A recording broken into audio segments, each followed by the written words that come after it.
how's Tristan? Growing. They're all growing. I mean, like I said, we're drilling them on the offense, and the concepts are starting to stick, but they're making plays. And like I said, all I can do is just try to, hopefully, when I can minimize the head spinning, and they're playing at their full athletic potential, they should be pretty good. Donnie Corley said there really wasn't competition; it was more brothers out there having fun, Yeah. but still battling. Yeah. How do you think that translates to success on the field? Well, because when you say competition, is there competition? Are they pushing one another? And there's always different ways to look at pushing one another. You could be an individual and just push by your example, or you can be an individual and push the other individuals around you, by encouraging them and being supportive. And this group is a really supportive group, but they're demanding that they make the plays. They're demanding that, the wide receiver group progress. So I think that's what we're seeing with this group. That's chemistry-wise, it's a little bit different than the past group. The past groups, they were all, hey, I'm going to go make the plays because I want the ball. I want, it may be a little bit more internal. But this group is definitely, they're trying to support each other and like I say, make sure that everybody's all on the same page. Colin Davis seems like a guy that's playing really loose. He's smiling, looks a little bit more comfortable. Limited action we can see, but what have you seen out of Felton? He's starting to get into that nice groove. I mean, and he's playing with his size. That's what I've been waiting for and hoping for, that he'd actually get to where he's using that size, that wingspan, and that speed that he has. So I'm really happy with what he's doing at the moment. You get almost 2 weeks in, you got so many freshmen. Are they kind of hitting the wall at all with us? How are They were, but I think we're now we're getting past the wall. So I mean, like I said, today was really a good example of them actually playing fast and aggressive. I mean, I know you guys don't get a chance to see that, but they really are. I mean, they played, like I said, aggressive. They were in a rhythm. They were smiling, just like you're talking about Felton. I'm talking about, Justin and Tristan and all those guys were smiling, enjoying practice, and that's where you want them. That's where then we start to get it to where we focus on Furman. And now, your mouth starts to foam a little bit. So, you get to where you get angry again. But right now, they're enjoying themselves. They're enjoying the camaraderie that they're having. And like I said, I think, they're progressing. Talk about Sowards and just where he is. I mean, he was somebody that Tyler O'Connor mentioned going into the spring game and after the spring game, and he came in number 2 on the depth chart. Where is he at now? He's making plays. As I said, there's a lot of competition, and he's a battler now. I mean, I don't put him in the same mental status as where Blair White was, but I knew Blair was a fiery competitor, and Sowers is that same type of fiery competitor. He gets down, he gets upset at himself when he makes mistakes, but then he comes back, harder at you. So, I love having that type of fire and that type of personality in the meeting room. But he's making plays, and he's doing the right thing. That's a big compliment if you're saying that he's in the Blair area. I didn't coach him. I didn't coach Blair. Yeah.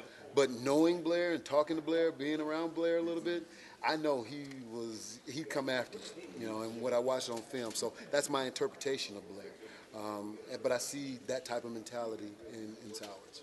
Terry, everyone's talking about your freshman, and they should. It's a great class. And about Felton, because he didn't redshirt. But last year, about halfway through the year, Darryl Stewart may have been the best receiver on this team, but you guys chose not to break his red shirt. Is he kind of the forgotten guy in this mix? Because as I said, when people say forgotten, that you may have forgotten him. Even but for us, he's always been there. It's just getting comfortable with the offense. As I said, certain guys, they learn the offense at a different pace. Now I'm actually playing him in different positions now. He understands the offense, and he's making plays. So you'll see him a lot more this year, for sure. His work ethic, is that maybe underrated with him? I know he works his behind off. Asking questions, staying late, getting on the board, watching film, doing all those things. The kid works his behind off. He knows how he learns. And that's probably the best thing I could say about a player, is he understands how he learns, and if it takes him longer, he exposes himself to the situation or what he needs to get himself better, and he's done those things. After Saturday's scrimmage, you guys are going to start now to get your playing group. Narrowed down. And with so many receivers, how much are you trying to explain, especially to the young ones, this is a time to make your moves by Saturday? You said it best. We have to get those guys understanding the sense of urgency about the situation. Because, I always say you got 15 practices. You got 15 practices, and then after those 15 practices, we start on the opponent. So if you can't impress, then you better get on special teams. So we are trying to express that to those young guys. And like I said, these guys are playing hard, and I'm happy with the way my guys are fighting, trying to get themselves in a position to get on the bus. But right now, like I said, if you're close, you better be on special teams. What do you want to see that second scrimmage that you guys didn't do? Yards after catch. I want some more big plays. Simple. I mean, that's going to be something I'm going to continue to harp on and stay after my guys. You know, we got to make plays for our quarterbacks.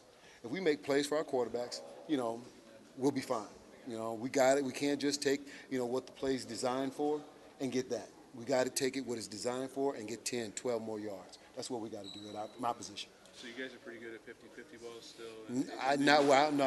Not the way I feel like it. Okay. No, we need to do better at our 50-50 balls. What goes into the decision of whether or not a freshman's going to play? There's got to be a third. Is he better than what you have? Okay. You know, I mean, even in the recruiting process, you have to look at it as, is he better than what you have? Is there something, you know, like we say, a Darryl Stewart, that when he catches the ball and he runs with the ball, you know, he's physical, he's imposing when he runs with the ball. So is he something different that you don't have?